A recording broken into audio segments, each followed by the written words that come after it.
Welcome back, brothers and sisters. I'm Braden. This is Langley Outdoors Academy, and thank you for stopping by. Alright guys, on this episode of Bullet Points this morning, we are going to do a follow-up to a video that we did last week.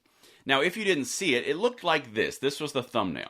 And the basic premise behind the video was the left was advocating to show crime scene photos of the terrible situations that have occurred in the last 2 to 3 weeks, you can figure it out, to the entire population. No filters, no nothing. And my basic premise was, you've gone too far, this is disgusting, this is all for gun control, you need Jesus. That's kind of the summation. But it's linked in the description box if you want to watch the entire video. It was fairly well received.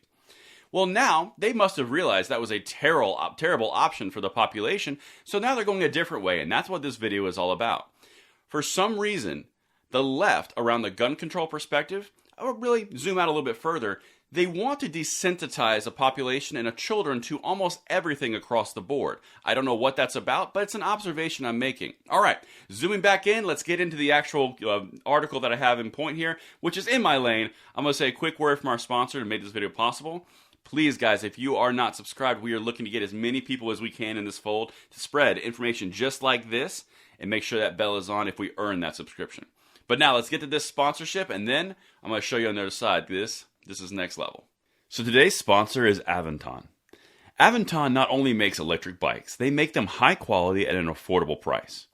These bikes are manufactured with parts created by Aventon, not a hodgepodge of different vendors, which adds to quality.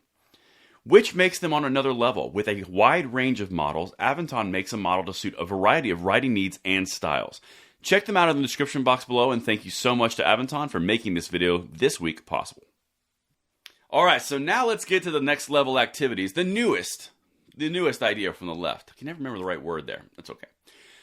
The newest opinion, the newest option, the newest recommendation from the left is, well, it didn't work out so well when we advocated to show literally the crime scenes of these situations that we're constantly talking about in our nation right now. So maybe we can find a different way. What can Hollywood do to help us? Again, it's not about, ooh, that would be a bad idea to show that because it's real. So maybe if we make a movie and show it in a fictional, then it's okay. Completely obfuscating the point that it's the issue of delivering that to the population and desensitizing them is the problem. Anyway, let's get going. Let me show you these two. This is the article we're talking about.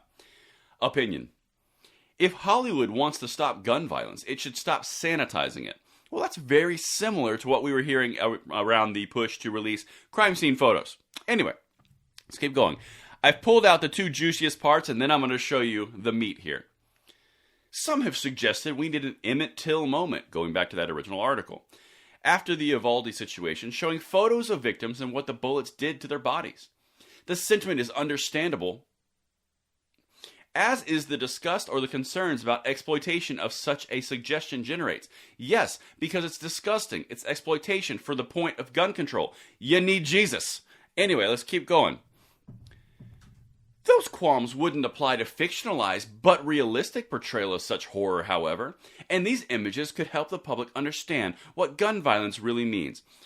Again, with the arrogance and condescension, do you honestly think that the population has no understanding of how terrible this is? Nothing? No, you need to see in graphic detail, very similar to the Emmett Till moment, because this is another civil rights push, according to the left, so therefore we have to really scare you into submission from what our perspective is. By the way, you have not changed, and I'll reiterate this point, you have not changed the end result, you've only changed the delivery vehicle.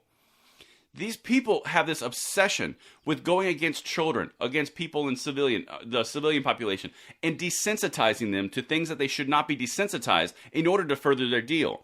If this becomes normal, well then we can do here. If this becomes normal, then we can do here. This is a concerted effort to do so, and this is just gross. Let's continue. Alright.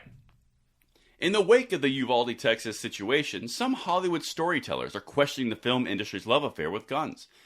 There's one thing these filmmakers and showrunners could do to try to stem the tide of gun violence.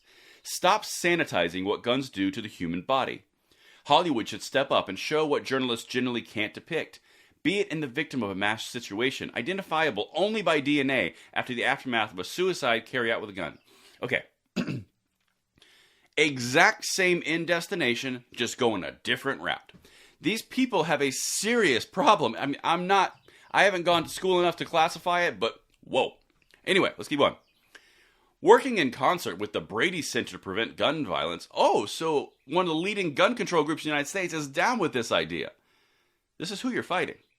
Make no mistake, these are the people. More than 200 writers, directors, and producers such as J.J. Abrams, Mark Ruffalo, and Adam McKay recently signed on to an open letter calling for a period of introspection into how guns are used on screen. Quote, cultural attitudes towards smoking, drunk driving, seatbelts, and marriage equality have all evolved due in large part to movies and TV's influence, the letter says. It's time to take up on gun safety. Okay, you ever seen a Quentin Tarantino film? That kind of proves this whole theory wrong. Because I'll be completely honest with you, I don't even watch those videos. They're too violent. Just saying. Let's keep going. If America's storytellers really want to change public perception of guns, they should consider being more honest on screen about what bullets do to bodies. The issue isn't really on-screen violence. It's bloodless on-screen violence. The sort of violence in which gunfire and bodies simply fall to the ground in what could just as easily be sleep as death. This whole article is trying to build the case that gun violence in movies is perfectly fine. John Wick is perfectly fine. Quentin Tarantino's Inglourious Bastards, completely fine. But you need to show every single thing, the real ramifications. So, in order to further gun control, if you can't release the crime scene photos of terrible incidents that occur across the nation, maybe we can do it in film and achieve the same end result.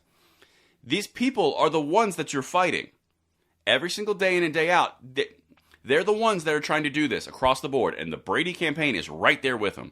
This is not something that is a normal push. Throwing it out there. If television and film luminaries really want to change the discussion of guns, they'll pursue a bloodier type of filmmaking. Make standard the use of squibs, little explosives that create geysers of fake blood during gunplay. These practical... that part's not important. If Hollywood wants to help reduce suicides, which constitute the majority of gun violence deaths in the United States, it should show people what happens when a bullet goes through a head. At least they're saying suicides are a majority now. At least we're going there. Show the aftermath, the cleanup. That's not like it's a light softly going out. That it's an extremely violent act. One will leave a mess for your loved ones. Okay. Any red flags for anything on this? Across the board? Nothing? These are the people that are saying that all these things can be prevented by releasing crime scene photos of tragedies. Then when they get moral and ethical pushback, now it's, well, maybe we make a movie and depict the exact same thing. Just saying. Let me know what you guys think in the comments field below, and I will see you tonight at the 9 p.m. segment. I'm Braden. See you later.